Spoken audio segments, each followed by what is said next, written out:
కూటమి ప్రభుత్వం ఏర్పడి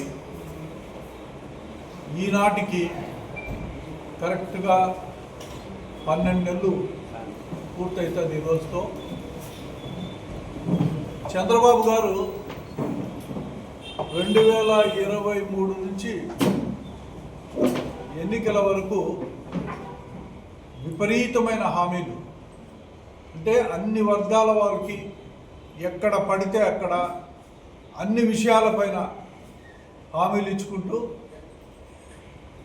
అధికారంలోకి రావడం మనందరికీ తెలిసిందే. అయితే ముఖ్యంగా 3 సార్లు సొంతంగా ఎన్నికలు నిర్వహించుకొని అధికారంలోకి వచ్చిన చంద్రబాబు నాయుడు గారు 4వసారి ముఖ్యమంత్రిగా కావడం, గతంలో ఎప్పుడూ లేని విధంగా ప్రజలను మోసం చేసే విధంగా పరిపాలన ఒక పక్క సాగిస్తున్నాడు. మనందరికీ బాగా తెలుసు, చంద్రబాబు నాయుడు గారు సూపర్ 6 అని హామీలు ఇవ్వడం జరిగింది. ప్రజలను ఎప్పటికప్పుడు మోసం చేసే కార్యక్రమంలో భాగంగానే ఈ సూపర్ 6 కార్యక్రమం వచ్చింది. మనం గతంలో చూసాం, జగన్మోహన్ రెడ్డి గారు నవరత్నాలు అనే పథకాలను ప్రజలకు అందిస్తూ ఉంటే ఈ రాష్ట్రం శ్రీలంక అయిపోతుంది, అప్పుల పాలైపోయింది, 14 లక్షల కోట్లు అప్పులు చేశాడు జగన్మోహన్ రెడ్డి గారు అని విస్తృతంగా దుష్ప్రచారం చేసుకుంటూ ప్రజల్లోకి వెళ్ళిన చంద్రబాబే సూపర్ 6 అనే కార్యక్రమాన్ని అనౌన్స్ చేసి అధికారంలోకి రావడం. ఆనాడే జగన్మోహన్ రెడ్డి గారు చెప్పారు, ఇది అమలు జరిపేదానికి చాలా కష్టము, నేను కొత్తగా హామీలు ఇచ్చే పరిస్థితి లేదు, ఉన్న హామీలను బలోపేతం చేస్తాను, నా మీద నమ్మకం ఉంటే ఓటేయమని అడిగిన ఏకైక నాయకుడు జగన్మోహన్ రెడ్డి గారు. చంద్రబాబు నాయుడు గారు 2014-19 మధ్యలో ఇచ్చిన హామీలనే పూర్తి స్థాయిలో నెరవేర్చలేని పరిస్థితి.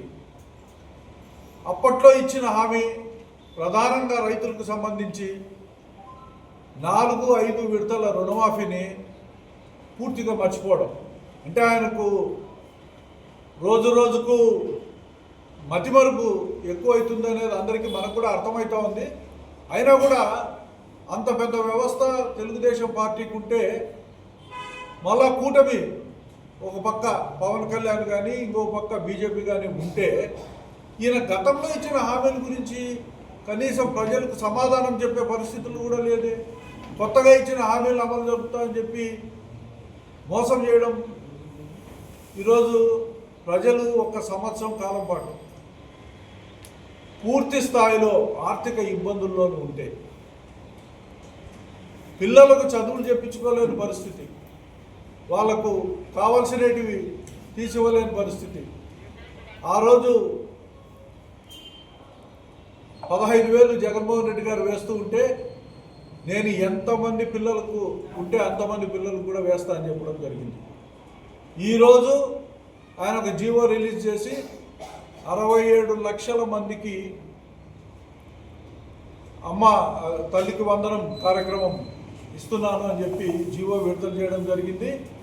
నేను అడుగుతున్నాను, పోయిన సంవత్సరంలో ఆ డబ్బులు ఎందుకు గాను జమ చేయలేదు 2 సంవత్సరాలు కలిపి అని చెప్పి ఈ ప్రభుత్వాన్ని, ముఖ్యంగా చంద్రబాబు నాయుడు గారిని ప్రశ్నిస్తున్నారు. అంటే 1 సంవత్సర కాలం పూర్తిగా మీరు మోసం చేసినట్ట కాదా? ఏ రకంగా ఈరోజు ఈ రాష్ట్రాన్ని అభివృద్ధి చేయాలని అనుకుంటున్నారు మీరు? రాష్ట్రం ఉందా? కేవలం అమరావతినేనా?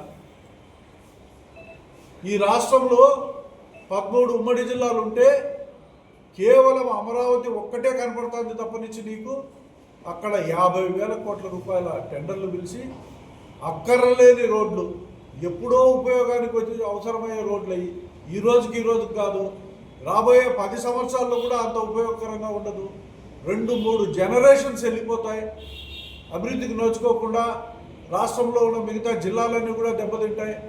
ఇవన్నీ కూడా ఆలోచన చేయకుండా ఒక కసితో, కక్షతో ఈ రాష్ట్ర ప్రజలపైన కక్షతో, వైఎస్ఆర్సీపీ అధినాయకుడు జగన్మోహన్ రెడ్డి గారి మీద కక్షతో ఈరోజు ఏదో సాధించాలా అమరావతిలో, నేను ఏదో చేస్తాను అని చెప్పి 50,000 కోట్లతో టెండర్లు పిలిచడం. మీకు కడప కనపడదా?